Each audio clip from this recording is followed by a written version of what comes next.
and welcome back to Obsessive Chicks. Today I am going to can pinto beans, and I'm not just going to can just plain pinto beans, but I'm also going to make ranchero beans with a little bit of bacon, some tomato, some bell pepper and onions in it, and I'm going to can them in pint jars versus the quart jars. So come along with me as I can pinto beans. So what I'm doing right now is I'm just giving my pinto beans a good rinse. When they're sitting in the bag, you don't know what kind of dirt and stuff is on them, so I'm just letting them run some water on them. And then I'm going to transfer them into a sauce pot.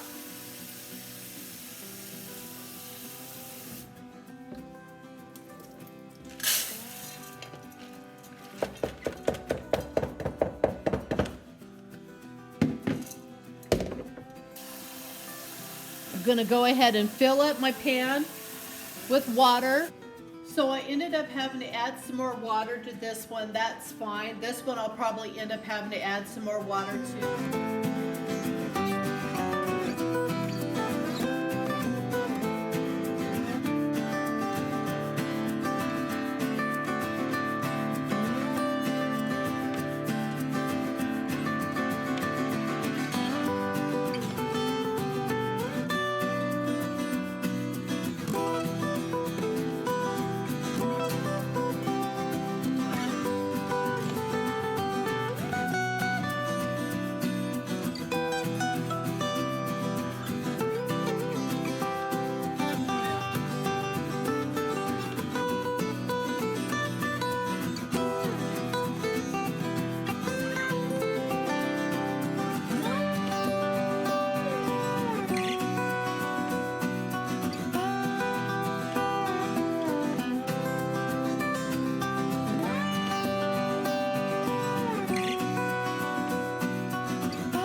Okay, on my beans, after I rinsed them completely, I filled them up with water, I put them on the stove and I got it to a boil, and I let it sit there for about, I'm going to say 10 minutes. Then I turned the heat off and I let them sit for 30 minutes. And then what I ended up doing was pouring it into a colander and straining all that milky, murky water, and then rinsing them in my sink one more time. I put water back into it, and then I let them sit in water for an hour. Now I'm putting the beans in. I don't want to fill my jars completely up because they've swelled a lot, but I don't want to run the risk of having them swell and lifting the lids and making a mess. So you're better off going a little less beans than totally packing them, because you're going to still put water in them. I just want a little bit of the bacon fat, because bacon tastes good with everything.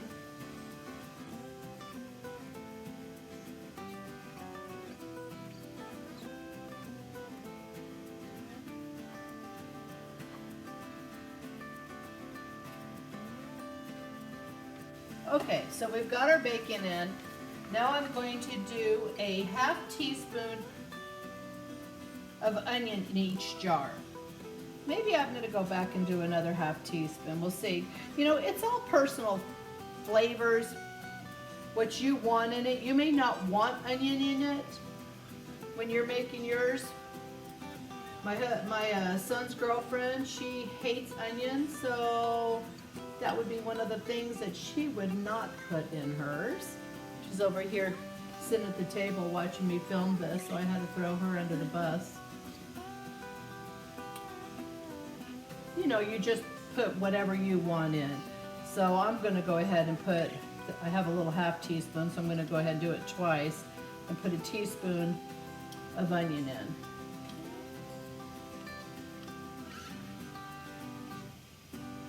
Okay, then I've got some bell pepper, and I'm only going to do on that just this half a teaspoon because I do not want the whole bean mixture to taste like a bell pepper.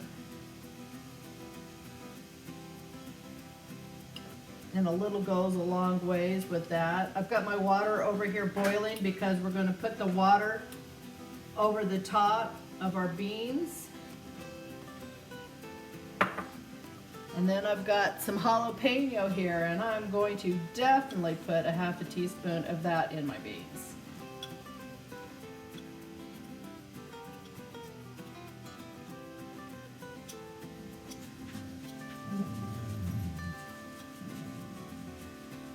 And put a half a teaspoon of salt. Now, you do not want to put iodized salt in. You want to put your pickling salt in. And if you don't know what the pickling salt is, there you go. Put pickling salt in.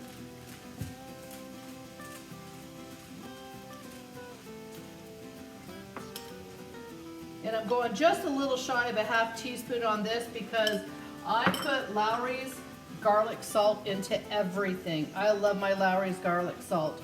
So I've got 1/8 of a teaspoon of garlic salt that I'm putting in.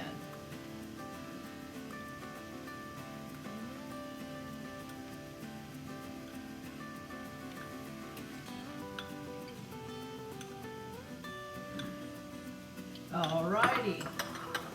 And also I'm putting in a 1/4 teaspoon of cumin.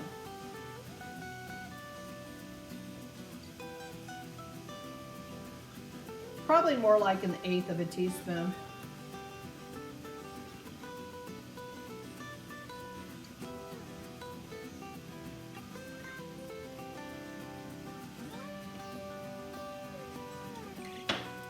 And I've also got an open can of Rotel tomatoes, green chilies that I'm going to put in, and I'm going to put a 1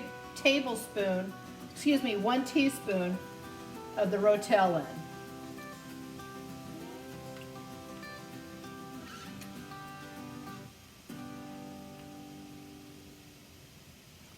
And like I said, this is going to be like a ranchero bean. Now, I also have plenty of beans that I'm going to make just quarts of pinto beans that I can add to anything, and I'm not going to have any seasonings in those other than my pickling salt. Alrighty. Now what we're going to do, whoops, I missed one there. Now what we're going to do is we're going to get our hot water, and we're just going to fill our mason jars up, and you want to leave 1 inch of head space. Now this is hot boiling water. Now if for some reason you run out of water here, then just heat up some more.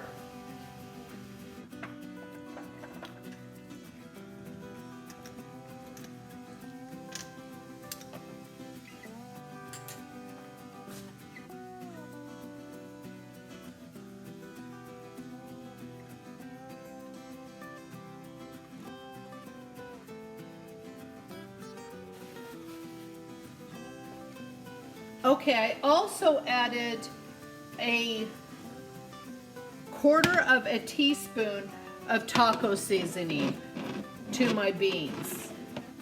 And now I'm just taking a piece of paper towel, hot water, and wiping my rims off because I don't want anything to be on my rims.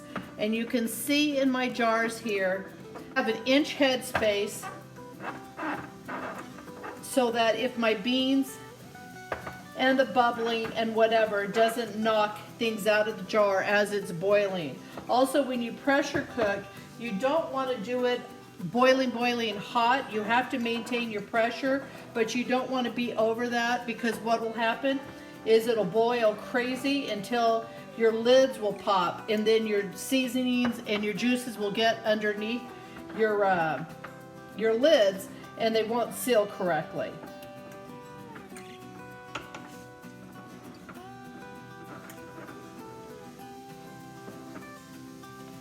I've got my pressure cooker filled with 3 quarts of water, And I also put in about a tablespoon of vinegar. And what the vinegar does is it keeps your mason jars and your lids from turning cloudy due to the calcium and the hard water that you've got. So I'm going to sit here and go ahead and put my lids on, and then I'll get back to you when I get to putting them in the pressure cooker.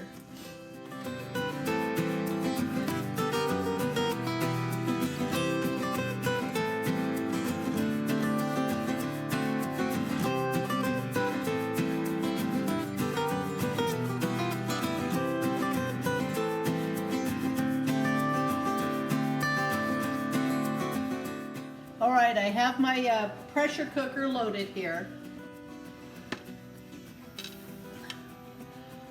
Okay, so I have my pressure cooker closed down now. I'm going to keep the weight off because what we're going to do is we're going to let this start steaming and start to vent. Okay, so I've got steam coming out of my vent here. I'm going to go ahead and set my timer for 10 minutes because I want it to vent for 10 minutes before I put my weight on it.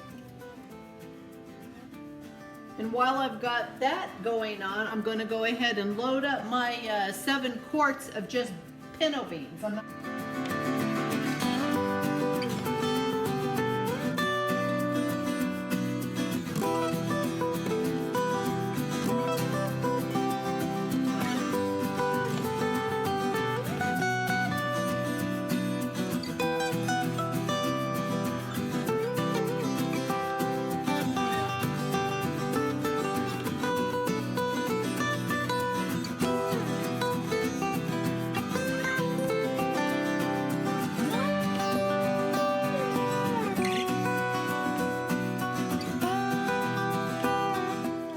So we've vented for 10 minutes, and now I'm going to put my weight on, and we're going to let this pressure build up. In my elevation, I am required to cook my product for 11 pounds of pressure, and because I'm using pint jars, I want to do it for 75 minutes. But I cannot time that 75 minutes until I get my 11 pounds of pressure built. Once I get the 11 pounds of pressure built, I need to keep it at 11 pounds of pressure. If it happens to drop below that 11 pounds of pressure, then I have to start my whole timing back over again. You never want it to get to the point where it drops below your pounds of pressure for your area, or you're going to have to start the whole timing process back over. So right now what we're doing is we're building up our pressure, and we do not want to boil crazy and then try to drop the pressure down. We want to sustain a pressure that's even at 11 pounds. Because if you're cooking it like crazy inside, then the product inside your jars are just boiling and then coming out of your rims and lids. And then you get this gook built up, and then they're not going to seal. So we're going to try to build this up. And I've got mine at a little over in between medium and low right now to just get built up.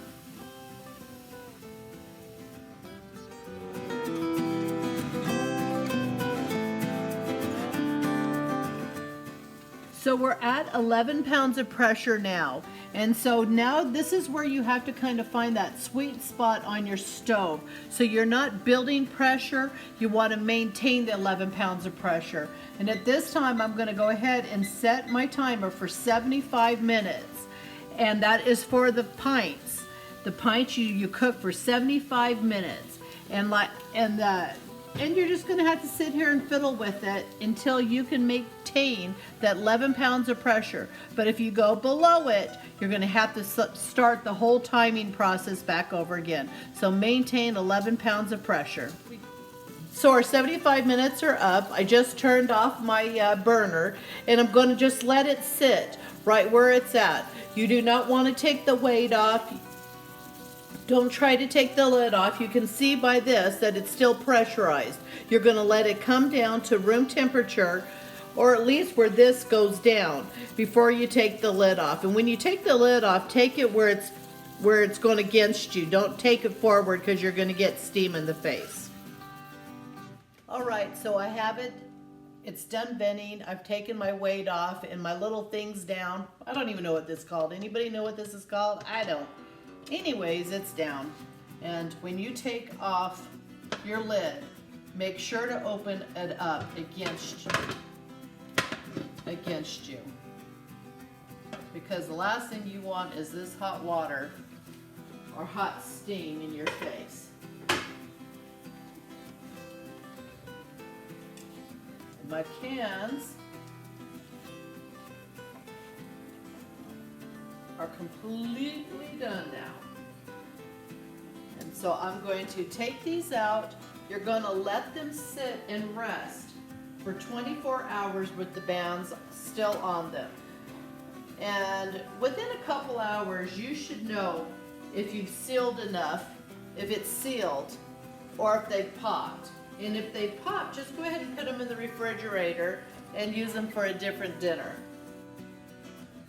So now that I've got my pints out, I'm going to go ahead and load up my quarts, put a little bit more water in, a little bit more vinegar, and get those started. Now the quarts we want to cook for 90 minutes.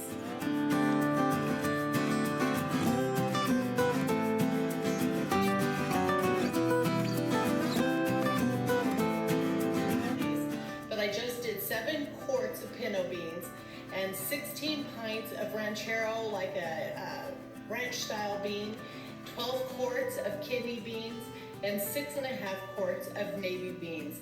So I love canning in the wintertime. In Arizona, I don't can in the summertime.